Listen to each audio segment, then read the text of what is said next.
I don't think I've been more disappointed in a Halo game update. May 3rd marked the release of Season 2, Lone Wolves for Halo Infinite. After many vlogs and teases, the season, which looked like there were some good changes coming, unfortunately has flopped. We unfortunately had hopes a bit too high. Last Spartan Standing was a lackluster experience as I expected, and there's a ton more to go over, so get ready, get some food, drink, pause, do whatever you need to, and I'm just gonna go ahead and jump right in, and we're just gonna see, overall what made this season fail. Alright, so let's talk about the good. King of the Hill makes its return, and I continue to love hailing the King. Um, it's overall one of my favorite modes, I think, in pretty much any game. I love Hardpoint in Call of Duty, I love King of the Hill in Splitgate, and I love King of the Hill in Halo. I think King of the Hill is one of the better modes to show off a map because the hill always rotates through the map and you get to see every location of the hill. So King of the Hill is actually really interesting. The rework in this game is much different than I expected, but I think the way that they handled it is very much so like what some wouldn't expect. But I do believe that it is probably much more interesting than a lot was, understanding. They did specify before releasing King of the Hill that it was different, and that, a lot of people who did playtests felt kind of confused, I guess, but still very much so, like, kind of alright with the mode. So here's, like, the overall, like, understanding that I have kind of, like, acquired. The hill only rotates once it's locked down, and locking down a hill requires to be held for a certain amount of time. Compared to classic hill, where you would hold the hill and you would gain points over time, you have to hold the hill and claim it or lock it down to acquire a single point. Once a hill is claimed and that point is acquired, the progress will reset for both teams and the hill will rotate. Now, it is worth noting that hills are on a random rotation on the maps, so not every game will have the same rotation. I know specifically in Catalyst, it starts out in the middle of the map, but it can rotate to the other side of the map, or it can rotate right next to the last hill. I do think this is a little bit of a issue, and I hope there's a way that they can, either, static the hills, or something else can go on. Speaking of Catalyst and the maps, Catalyst is very, very beautiful. I think I like this map. It's one of the best 4v4s alongside Recharge and Livefire. I think it is easily the second in line for me. I really love Livefire. It's a very simple map, and Recharge and Catalyst are right there in first and second. So the verticality feels good on Catalyst, the weapon balancing feels nice. The weapon rotations are 2 snipers and OS, and then you can also have 1 sword, 1 hammer, and a camo rotate through. So yeah, I just think this map is just beautiful. The overall Forerunner aesthetic, I think, still 343 knocks it out of the park. The art overall in this map is very good. There's like a neat waterfall. There's a whole like outside you can look around. I'm sure if you could go around and look at that map for literal like hours and just gush over it for people who, like me, enjoy level design. I think we should now move into the story. Now, these will be spoilers for the seasonal story if you haven't already seen the cutscenes. So I will be putting a timestamp down on the current, or the, like, whenever you want to skip past this, So overall, the story begins about these 2 lone wolves, or known as headhunters, named Din and Eklund. They eventually returned from a mission. The mission suddenly went sideways when Din hacked into a banished system whenever he found just an overall opportunity, and picked up a banished AI named Eratus, the first ever recorded. Din and Eklund would eventually try to escape, but Eratus countered the plan by stealing the systems of a phantom they tried to utilize when escaping. Din eventually gave up his own armor and Mjolnir systems to allow them to escape. This would eventually lead into the intro cinematic that we saw, that you see during the battle pass whenever you first open it up. This is very interesting story-wise because this gives you the foundation of what is going to be going on each season. Now, whether or not they're going to be pulling a Destiny 2 where, every season is going to be a new topic. Meanwhile, whatever last story will be kind of like open-ended. So, if we claim the AI in this game, then and it's isolated, it'll move on to a new topic, have like a new canon story, and then eventually we be coming back to the banished AI topic. Destiny 2 does that a lot, so I'm very interested to see what this is, but so far the story sounds very, very good. So I think with all this out of the way, we should probably head over to the bad and, kind of explain why I do believe this season did flop. Alright, so I accidentally forgot one thing, and that is the BTV fragmentation update. I guess I didn't scroll all the way down through my topics I needed to read off, but as an update to specifically fragmentation, the BTV map, all campaign weapon variants are now officially in the loot caves. So when you hack a loot cave, you can have a chance to get a random variant of pretty much any weapon in the game. I don't know if there's anything missing because I haven't personally been able to play fragmentation. The only ones I played are Breaker in terms of BTV, of which we will talk about later. But this is only on fragmentation, not seen on any other map, so I'm going to presume this is a test for either, balancing these weapons or seeing what the community's thoughts are about these weapons. I hope we do get to see these weapons eventually some point in the future, and I'm sure we're going to have multiple variants of weapons in the future as well, so if we ever get something like the DMR back, we're going to have a new DMR variant or something like that, so a really interesting update. I just hope they implement it a little bit more in the future. Alright, so moving on to the bad.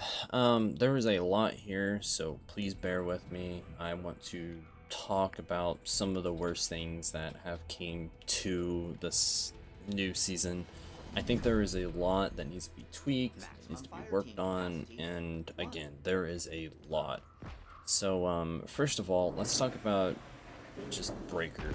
So it's the new BTV map, and it's kind of mid, if not worse. I do believe the map in the middle is far too narrow. It's kind of like a choke point. People don't tend to move out of spawns. It's very, hard, borderline, spawns, The ghosts feel very dominant from what, I played. I felt like there was at least 4 ghosts every single time I was playing, and it just really didn't feel good. I think one issue might be the idea that it's asymmetric, but it's supposed to have symmetrical values. The only problem is one side feels like it's an actual playable area, and the other side is more just a catwalk area with a large plasma pit. And I still am not a very big fan of the CTF flag rotation things. Now, I think that is something they did take feedback on, and they are currently working on to, change, I believe. So I hope eventually we just get a classic capture the flag mode, and hopefully it would be a little bit better. Second of all, let's talk about Last Spartan Standing, or I just shorten it to LSS to keep it brief. But first of all, I want to take a peek at the overall rules for people who really don't understand the mode. I'm sure a lot of people do understand it, but for people who haven't played it or don't want to try it out, here are the list of rules. It is a match of 12-player FFA, where all players have a pool of 6 lives. Every player begins with a disruptor and a sidekick. Similar to a gun game, you can earn XP to, quote, level up your loadout, end quote. Every level grants a new weapon that overwrites your oldest weapon. For example, if you level up, you'll always overwrite your sidekick. The one after replaces the disruptor. The level up structure looks at the following. Level 0 is your disruptor and sidekick. Level 1, you obtain a mangler. Level 2, you grab an AR. Level 3, you obtain the Commando. Level 4 is the Bulldog, and max level, you obtain the BR-75.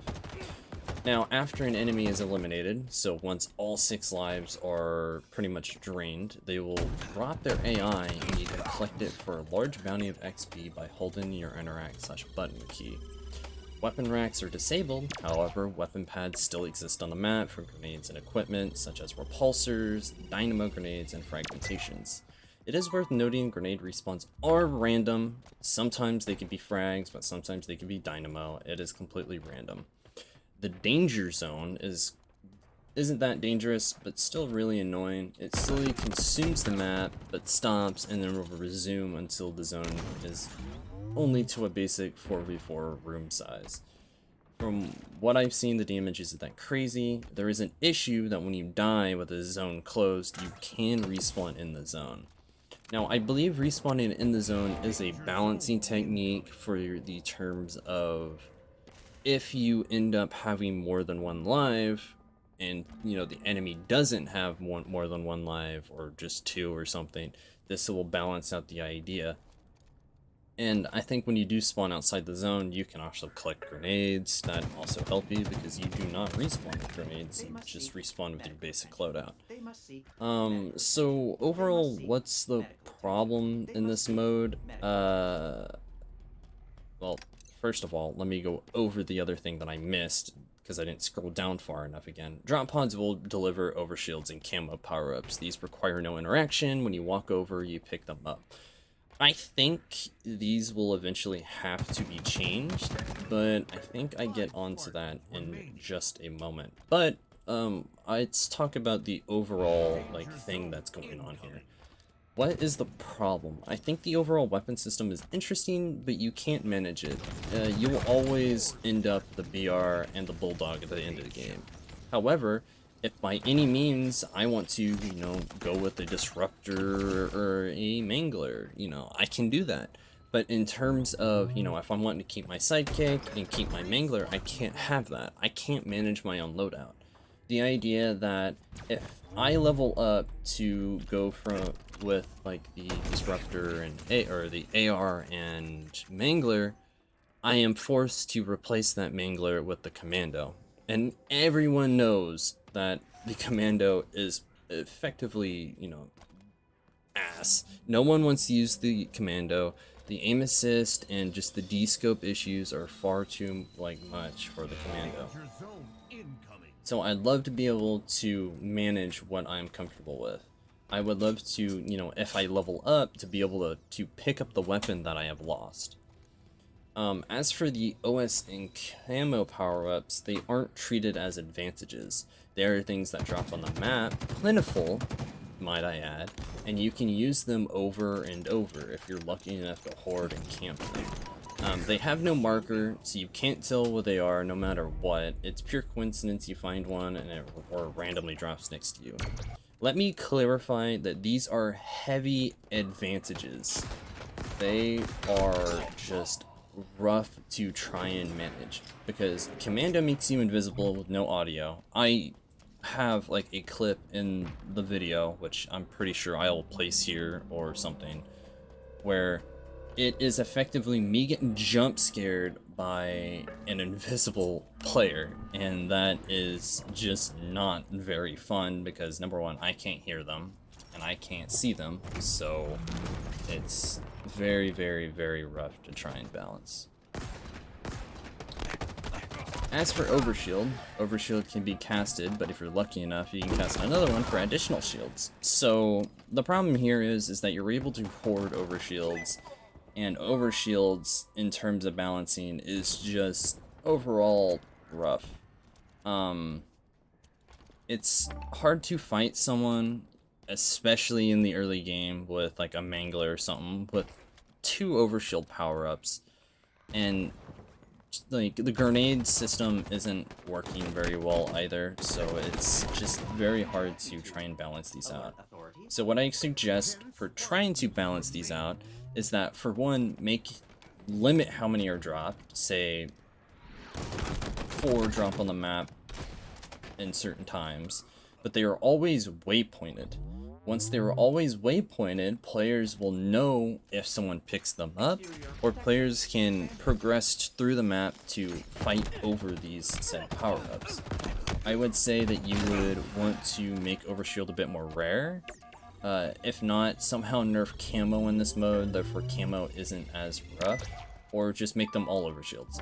I do not enjoy camo in this mode. It is bad enough that we do not have a radar, and that's something I want to touch on next. Having no radar makes a 12-man FFA a nightmare. Don't know where you're hearing footsteps from, neither can your enemy. A radar is a very vital part of Halo, and removing it just makes it just as unfun as you can expect. Having a radar is effectively what makes Halo Halo. But it is worth mentioning that certain exceptions, such as SWAT or, you know, any other mode without a radar, mostly like, you know, the competitive scene, basically just goes to show that, hey, we want this to be competitive. This mode, by all means, I don't think is competitive because it's just a mess. It's such a vital part that, like, I feel like you should have a radar, especially in a map this big. You don't know when someone's going to come up behind you or something like that. The audio is still kind of lackluster in this game, so let us have a radar. I don't mind if it's, you know, relatively small. As long as I have a radar to know what is going on around me, that is fine. Now, the lack of power weapons, or other useful weapons, is another issue that I see. Weapons like the Bulldog, Sniper Rifle, and Plasma Pistol, these are all weapons to balance overshields. Specifically, the Sniper Rifle and the Plasma Pistol are never found in these games, and I feel like should be, you know, available. Because I think overshields is a huge problem, as mentioned before. The Sniper Rifle could be a nice weapon. Anyone can battle it out over. Strong, yet if you win and grab it, you could be utilized or waste, depending on the player's, you know, skill level. I think the mode has potential overall. It shows that Halo's base gameplay could work for a battle royale. I know the battle royale has been debated a lot, but I can see working thanks to Last Spartan Standing, or LSS. Just give us bigger maps, more players, random weapon spawns, and it would be a wonderful battle royale. I think the Storm will also need some more damage in exchange. Moving on, let's talk about classics. More importantly, the lack of Classic King of the Hill. Now, unfortunately, Classic King of the Hill didn't make its return. However, I do enjoy the new one, as you know, it is very interesting, and I think it is truly entertaining. However, we should have a quote classic end quote King of the Hill to return, and just overall have some classic fun. This is supposed to be classic Halo, as we all know. It's this revival of this classic Halo playstyle. So I think we should, you know, put classic King of the Hill in. The removal of fun is something you never expect from literally anything. However, Season 2 is 110% a downgrade. Upon launch into Season 2, most multiplayer skill jumps were completely removed. Even drop sliding was nerfed, but modified for utilization. So this is a huge problem currently, and I will be putting up screenshots for. So there has been feedback that has been given back to 343 about the skill drift being removed and so on and so forth. But it does end up getting worse, considering the update also includes patches to bugs that were once a speedrunner's wet dream, and now they are all gone. So effectively, 343 has patched all of the stuff that had made Halo Infinite not only competitive, but also fun to speedrun. There were plenty of things that, you know, every player could do, but now these things are gone. Specifically speaking, there was a very iconic jump in, I believe, Streets that was called the Pizza Jump, which was from, I think, what is it, Subway ramp down low, and you can jump up to Subway Overlook. and that has been removed. Granted, some people have found some ways to, you know, bypass it, but there's just a huge skill gap at that point. But the removal of these things are very important, because these are something that for like pretty much already 6 months people have learned just overall about trying to pick up these skills, and now they are completely useless. No one can now utilize them, and there's just no reason to play competitive anymore. But again, there is hope. Unishek and Joseph Statons have tweeted that they will be reconsidering adding skill jumps and speedrunning strats back, but they have nothing. They can't promise very much will return. Maybe certain bugs will be back, and you know, certain things will come back. Who knows? But you know, it's all kind of up in the air at that point. Now, moving on to the core customizations, there is still no cross-core customization. Now, this is something they're currently actively working on, but it'll only start with, the canon cores, such as the Mark 7, the Mark 5B, and the Rakshasha? I don't know how you pronounce it. It'll be up on screen because I'm far too annoyed trying to read that name. But other cores like Yorian and Transfer will take some time to get armor pieces to work on other cores, simply because they are unique cores of their own. So Yori's armor will not work with the Mark 7 until they announce that they have, you know, fixed that. I think the Mark 7, Mark 5B, and the Rakshasha, I don't know how you pronounce it. But those are all going to be cross-cored first. So I'm very interested to see how all this is going to like look when merged together. I know a lot of bots already have that, but it's still going to be interesting nonetheless. Moving on to probably the biggest issue is the desync. The desync, and currently I will be playing clips of my desync issues right now.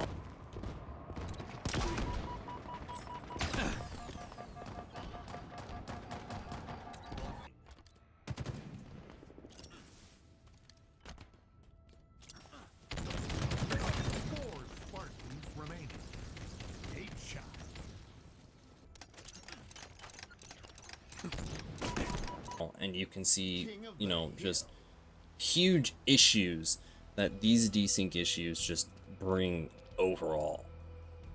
Getting shot behind walls, grenades repeatedly exploding, damage indicators and gun audio rapid firing, and I'm talking like just everything just is such a big issue.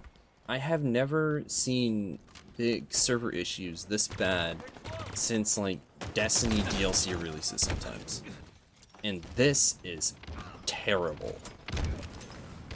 It just needs to be fixed. As long as we get good servers, if it requires a full overhaul of what 343 is doing with their servers for Season 3, do it. I don't care if that reduces the content drop. They need to fix these servers, therefore this game is literally playable. We'll get into something much later in terms of playability very, very soon. But on addition, there is a small BR jamming bug. It's a bug. Hopefully it'll be fixed like quickly. I don't know. It's not that big of a deal from my knowledge. I haven't experienced it very much. I'm sure if I play a little bit more, I'll experience it. So let's look forward a little bit and take a moment to look at the roadmap. At the end of May, we're seeing the Entrenched Fracture event with the new non-canon armor core, and the featured game mode has supposedly been data mined called Land Grab.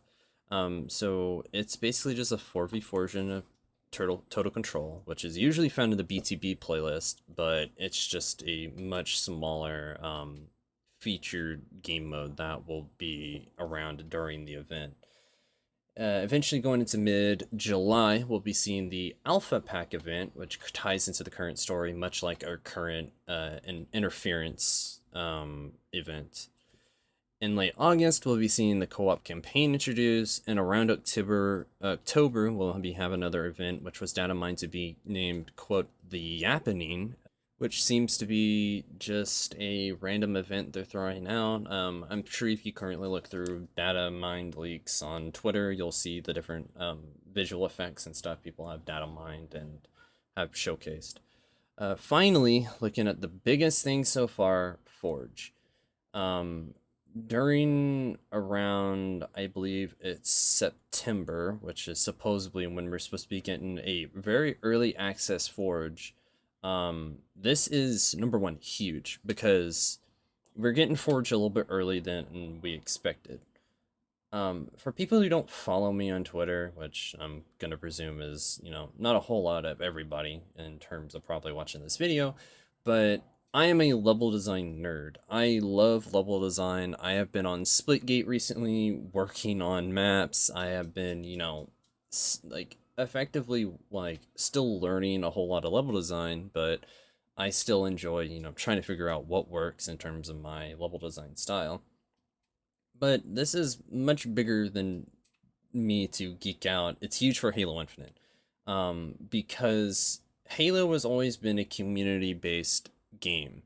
When Halo 5 got its Forge, it was an instant huge thing because, to put it simply, the community could finally do things. The games before, such as Halo Reach, Halo 4, even Halo 3 had Forge, and stuff was still being made back then. So it's very interesting and really, number one, big for us to be getting Forge early, because the community, this could revive the community, or more or less, people who like me, or, some of my friends who do Halo level design and stuff like that, people all over Twitter. This is huge because, again, the community would be revived. We'll have custom games. Hopefully custom games will be fixed by then, and so on and so forth. So again, if Forge releases with no major issues, we could potentially see the return of Halo at this point. It's a stretch, but it is highly possible. So at the end of the day, Season 2 was a flop no matter how you look at it. No major features were added, more stuff is removed than added at this rate. Only 2 maps released, one being great, the other one being pretty mid. LSS needs a bit of work. Again, very lackluster. Classic Kill didn't return at all. Challenges are still just as tedious as before. Desync hasn't been addressed one small bit. It's still remained the same. This is like literally the only game that I lag in, by the way. This season has currently flopped so hard, and it will take some time, or even more than a year, for Halo Infinite to get off the ground. Returning Halo back to its former glory is a challenge at this point, but from what it seems, Halo, or 343 Industries, is up for the challenge to keep this game alive.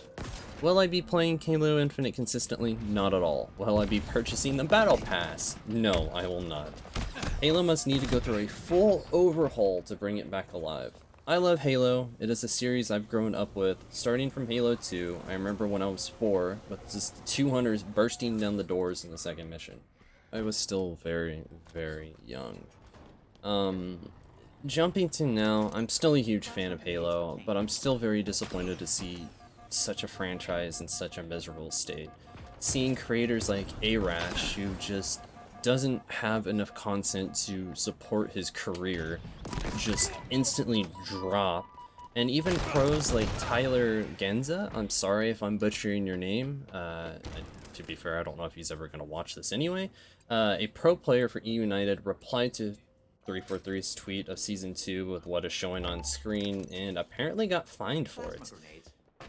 This is, number one, wow, 343, this is rough to see, because, again, this is like somebody criticizing you. But from what he said, he doesn't regret this. You can search it, search through his Twitter, and he says he doesn't regret what he said. He wants this game to be as good as it physically can, and because he can't, play something that is part of his career, it's impacting his career as a pro player, might I add. So 343, we all want this game to succeed, but it is impossible for it to succeed if you put little to no effort into these seasonal updates. Everyone wants to play the game casually unless they plan to play it competitively. Removing every casual aspect, such as forcing objective play, forcing players into a certain playstyle, isn't the way to handle challenges. Even removing the competitive skill gap is the worst thing I've ever seen any game developer do. We're slowly approaching Halo Infinite's first anniversary. If the game is in this state, or worse, after Season 2, we won't be making that 10-year lifespan that we were supposed to get to. To summarize everything, Season 2 flopped hard. 343 has put little to no effort into content into the game. I appreciate every developer who has worked hard on art, game systems, UI. However, for the people managing these updates and content releases need to understand what they are giving currently is not enough.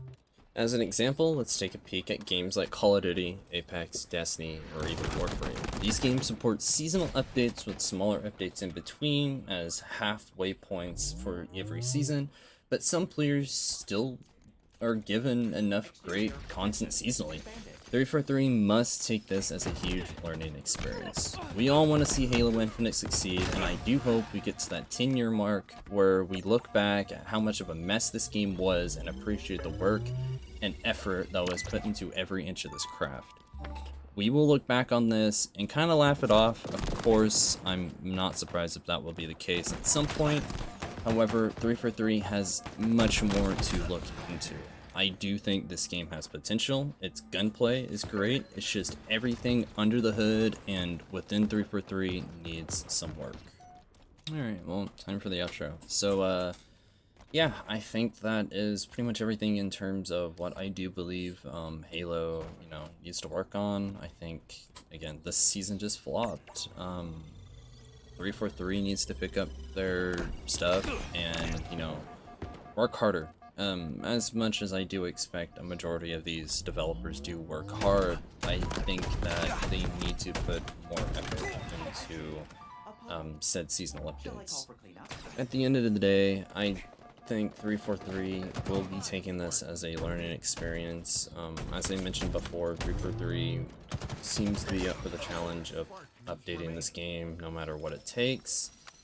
And I really hope we do see a big turnaround, but as of right now, I don't think we will be seeing any type of population increase, even for any of the events. So, yeah, I don't know. There's just a lot there needs to kind of continue working on. I really hope servers get fixed eventually. It's just currently a problem.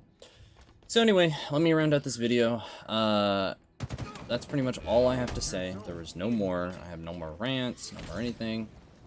But you can always support me, of course, by, you can subscribe down below, ring the bell, do whatever. You can share this to friends, do the whole 9 yards, the usual thing. And you can also follow me on Twitter. I post a lot of my Splitgate stuff on Twitter. You can also just, subscribe to my Twitch as well. I stream every so often, so you can see me there.